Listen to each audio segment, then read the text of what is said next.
Before I tell my story, you need some context. When I was young, my family were heavily Christian, making me spend my Sundays at service and Wednesdays at youth groups. I'm not religious now, but those years instilled an awareness of the paranormal in me.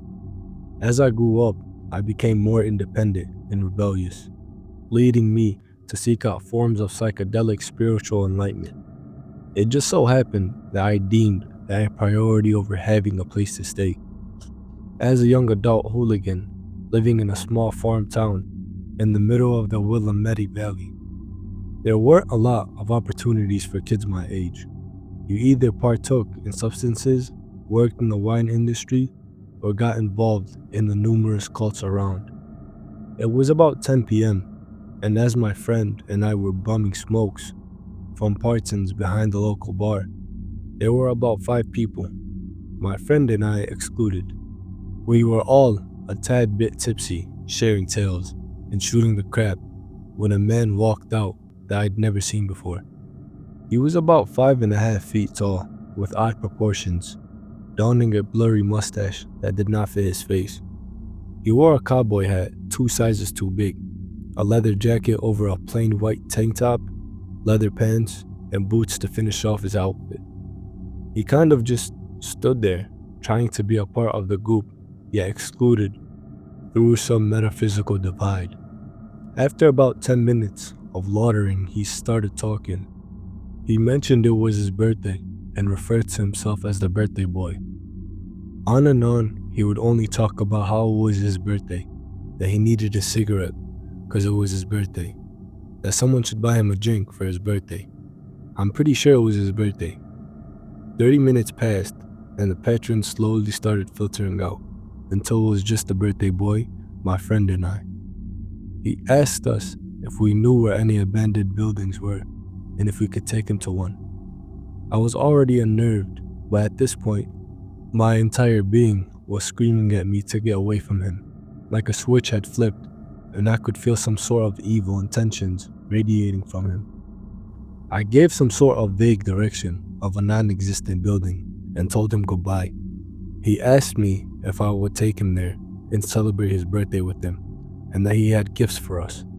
I told him no, as I needed to make it to a friend's house to go to sleep. He told me, and I quote, "I'll see you again, Noah," and gave me a hug with an inhumane smile from him. He then proceeded to sprint backwards for about 30 feet.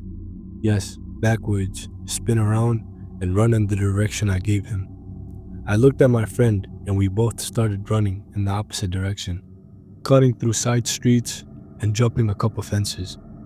We ended up making it to my friend's house and making it inside. About 20 minutes pass. We are chilling inside and smoking, and I hear somebody singing, "Happy birthday to you." I peek out the window, and it's the birthday boy. I don't know how he found us, but he paced up and down the street for an hour or two until he gave up and spirited away. I never saw the birthday boy again, but I'll never forget his parting sound. Click, clack, click, clack, the sound of cowboy boots furiously smacking the pavement. I don't know what the heck it was, but he was not human. To the birthday boy, let's never celebrate again. Yesterday, my dad asked me to go with him to the hospital because he had forgot some stuff in his office or whatever. They knew it was like 10 p.m. My dad is an internist in a hospital. The hospital has buildings for different departments, one for the heart disease, one for lung issues, and another for the ER. My dad wanted to speak to the head of the department. I can't remember which department though. Just a little chit chat on basic stuff. But in order to reach him, we had to go through building J9 or something like that. And from J9, we go to the head of the department. So we went into J9, basically an unfinished building that is abandoned for now, I think. That is in construction, I believe. We were in, and it was pitch black. My dad got his phone flashlight, and we walked and walked. While walking in pitch black, we saw a guy walking towards us. He looked Indian kind of. He had a beard that was extremely long. He had very long hair that was sitting upwards on 2 sides only, and in the middle, there was no hair. The man was walking and just staring at us without saying a word. My dad said, "Hey, can you open the lights here?" My dad guessed he had worked at the building and asked him to turn on the light since it was pitch black. The man just stared and went into the elevator in the building. My dad was confused but didn't think much of it. We then went into the HOD and stayed there for like 30 minutes because he and my dad spoke about random things. After that, my dad wanted to go up to his office or whatever it's called to get stuff he forgot. And the fastest way was to go through the elevator in J9, where the man we encountered went up. We pressed the button for the elevator. The elevator arrived. Only to our surprise, the man we encountered was in the elevator 30 minutes after he went in the first time. He was just there, standing. We got into the elevator, and my dad pressed the button for his office floor. The man was just staring at me and my dad, back and forth, without speaking. I side-eyed my dad like, why is this dude staring at us like that? And suddenly, the elevator stopped working. My dad called the HOD and said, "Hey, the elevator stopped working on us." The HOD said, "Just press the emergency button, it should work." My dad asked him, "Who's the guy working in J9? I talked to him and he hasn't said a word and is just staring at me and my son in the elevator now." The HOD was confused and said, "No one works at J9. My dad just said, "Alright," and he didn't think much of it. My dad told me to press the emergency button, but the guy was standing in front of the buttons, so I had to press the emergency button behind him kinda. Lean my hands behind him and press the emergency button. Then, the elevator worked, and the dude just kept staring at me and my dad back and forth. My dad started waving to the dude and said, "Are you okay?" The dude just stared back and forth at me and then my dad, me, then my dad. After 5 seconds, the elevator arrived at my dad's floor. We got out of the elevator and the guy was still in the elevator. Me and my dad got out to grab his mug and his laptop, which took us about 10 seconds. We got back to the elevator to go down to my dad's car and back home, and the elevator hasn't moved since we left. When we pressed the button and the elevator arrived, the elevator door just opened and the man wasn't there. I started to freak out on where he was and couldn't process how he wasn't there. The elevator hasn't moved. I asked my dad where the guy was.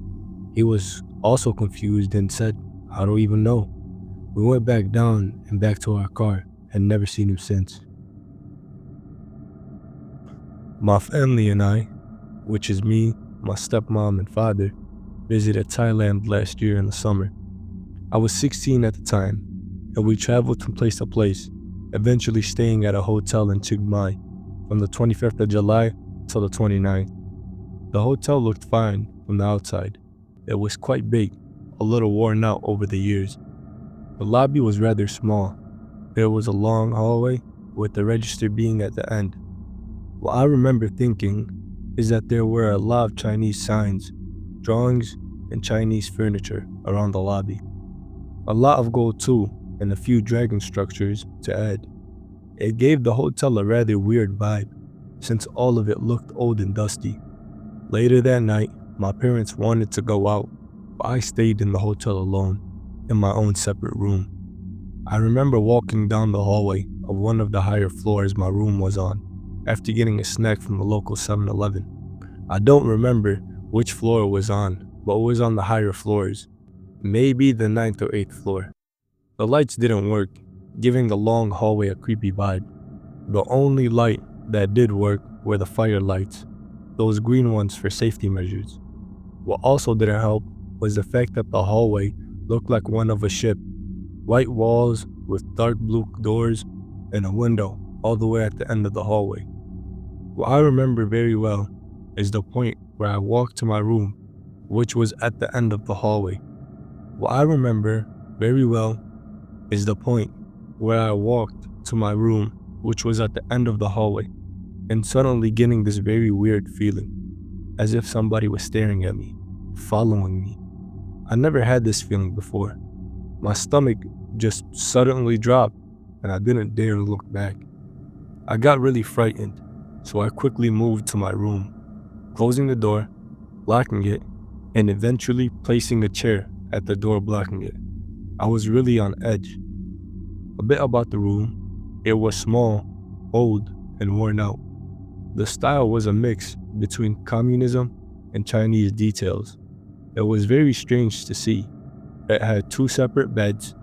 Next to the bed stood a small nightstand with an old wired phone. I slept on the left bed, next to the wired phone. I went to bed and eventually falling asleep. Later that night, around 1 a.m., I woke up to a very weird noise coming from the hallway, as if someone with very heavy steps was pulling an object along the hallway over the floors in a very slow way, creating a very strange and horrible sound. But like, high pitched. It kept going for a while. Me being scared to death, I hid under the covers until it stopped. After a while, I calmed down and had to go to the toilet. After I went back to bed, I decided to take a small peek at the door through the small looking glass. I remember seeing a random chair on display, just standing in front of an empty room facing the door. I immediately backed away and hid under the covers. Believe it or not, I managed to fall asleep, but not for long. Remember the wired phone standing on the nightstand? Yeah, it went off in the middle of the night, guessing around 3 to 4 a.m. For some reason, the phone kept on flickering red with a small light, and it wasn't the usual sound of a normal phone going off, more like a mix of an alarm and a phone call. It kept going, and I tried to ignore it, but eventually, I reached out and picked it up. I said, "Hello?" My voice wasn't answered, and the only sound I heard was heavy breathing, inhumane breathing. I placed the horn of the phone down and went back to lay under the covers. A few minutes later, it went off again, and my God, I actually started to freak out. With the last sanity I had left, I picked it up again. But once again, nothing but heavy breathing. Hoping it would stop, I left the horn beside the phone, but that didn't work either, because after a while, it went off again. That's when I snapped. I turned on the light and pulled the phone out of the wall. Since it was wired, I pulled hard enough for the cable to snap, and for some reason, it kept going on. Ringing. How? It wasn't even connected to the electricity. I had lost it, and the first thing that came to my mind, I threw the still ringing phone onto the hallway next to that damn chair that was now facing the other way. It somehow had moved. The phone kept going, and I remember not being able to sleep until around 5 a.m. The next morning, when I finally pulled the courage together to open the door, the chair and the phone were both gone. When I told my father about the strange noise, he said he hadn't heard a thing.